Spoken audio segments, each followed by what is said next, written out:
唔好特別去維繫任何嘅一段關係。我從來都唔會特別去維繫任何嘅一段關係嘅。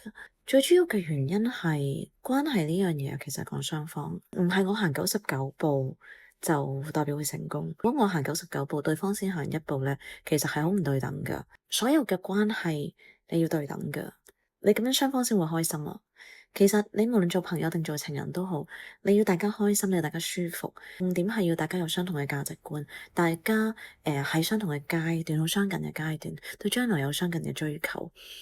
如果呢一啲嘢其實係冇嘅話咧，都冇乜必要去強迫出嚟咯。因此啦，曾經好好嘅朋友，如果而家大家已經喺唔同嘅人生嘅階段咧，我絕對係可以接受大家係冷淡落嚟啊。人生流流長咧，可能去到某一個位咧，大家又會覺得，我哋可以喺翻埋一齊都未定咧。其實唔需要話，因為好多嘢嘅少少嘅起起跌跌而會即刻有好大嘅反應。